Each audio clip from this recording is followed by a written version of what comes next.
கேமரால costly lens எல்லாம் வாங்குனா தான் நமக்கு டெப்த் ஆஃப் ஃபீல்டு வரும் அப்படின்னு ஒரு தவறான எண்ணம் இருக்கு. அது உண்மதான். காஸ்ட்லி லென்ஸுக்கு உண்டான வேலைய அது செய்யும். ஆனா நம்மகிட்ட இல்லன்னு சொல்லி வருத்தப்படக்கூடாது.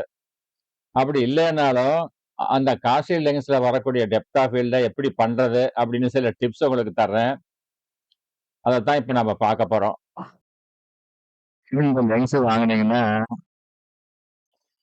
கிட்டத்தட்ட ரூ. 1,34,000 மேல வரும். ஆனா அதுக்கு உண்டான வேலைய செய்யும். 2.8 லென்ஸு, அப்பேச்சர் 2.8. அ அடுத்தது இந்த லென்ஸ் வாங்குனீங்கன்னு வச்சுக்கங்க. இது ரூ. 1,57,000 வரும். இது வந்து F4. இது வந்து ரொம்ப எக்ஸ்ட்ரா. இது வாங்குனீங்கன்னு வச்சுக்கங்க, கிட்டத்தட்ட ரூ. 7,00,000 மேல வரும்.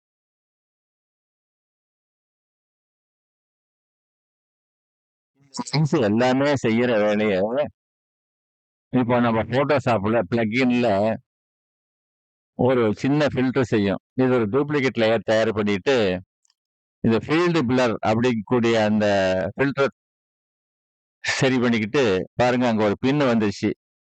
அந்த பின்ன கொண்டு போய் அந்த போட் இருக்கிறதுல வச்சுட்டு, அந்த ரவுண்டு வெள்ளையா இருக்கு இல்லையா? அது எத்தன பெர்சென்டேஜ் பிளர்ன்னு காட்டுறது.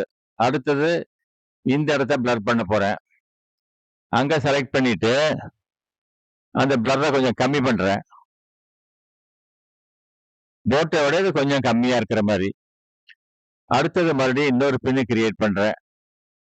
இந்த முகத்துல இருக்கிற பின்ன இங்க மூக்கு கிட்ட வச்சுட்டு, அது ஃபுல்லும் கம்ப்ளீட்டா பிளர் இல்லாம நார்மல் ஃபிகரா வச்சுடுறேன். அதே மாரி ட்ரெஸ்ஸுலயும் செலக்ட் பண்ணிட்டு, இங்கேயும் நார்மலா வச்சுடுறேன். பின்ன கிரியேட் பண்ணி இத நார்மலா வச்சுட்டு, இப்ப மேல போய் ஓகே போடுறேன். இப்ப பாருங்க 2யும் டிஃபரன்ஸ் பண்ணி காட்டுறேன். இந்த லேயருக்கும், அந்த லேயருக்கும் உள்ள வித்தியாசம். தெரியுதா? இப்ப அத ஜூம் பண்ணி காட்டுறேன். இந்த இடத்த பாருங்க. Before, after.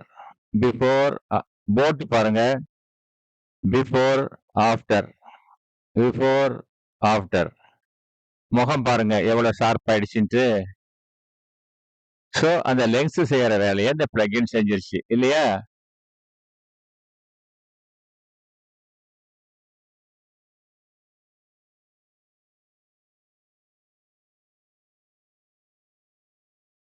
இது ஃபுல்லா டீட்டெயிலான ஒரு படம். இந்த படத்துல பின்னாடி இருக்கிற பேக்கிரவுண்டும் டீட்டெயிலு, முன்னாடி இருக்கிற அந்த மாடும் டீட்டெயிலு. இப்ப இத அந்த பிளர் பண்ணி காட்டுறேன். அந்த ஃபீல்டு பிளர் எடுத்துட்டு, அந்த பின்ன கொண்டு போய் இந்த பேக்கிரவுண்ட்ல கொஞ்சம் அந்த ஆளுங்கலாம் இருக்கிற இடத்துல, அந்த பிளர்ர கொஞ்சம் கம்மி பண்றேன் லேசா. அடுத்தது இன்னொரு இடத்துக்கு கொண்டு போய் அந்த இடத்துல பேக்கிரவுண்ட்ல அந்த பின்ன வச்சுட்டு, அத விட பிளர்ர கொஞ்சம் கம்மியா பண்றேன். அடுத்த பாயிண்ட் மறுபடியும் நான் எங்க வர்றேன், இந்த காலுகிட்ட வச்சுட்டு, அந்த பிளர்ர விட இத கொஞ்சம் கம்மியா வைக்கிறேன்.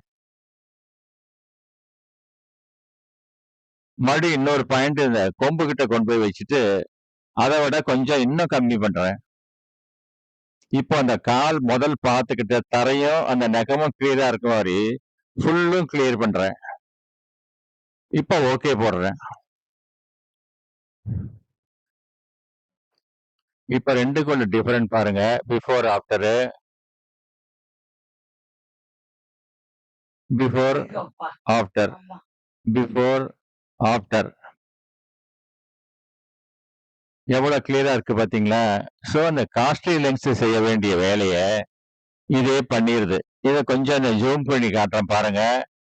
இந்த காலெல்லாம் எவ்வளவு ஷார்ப்பா இருக்கு பாருங்க. பேக்கிரவுண்ட் எப்படி அவுட் ஆயிடுச்சு பாத்தீங்களா?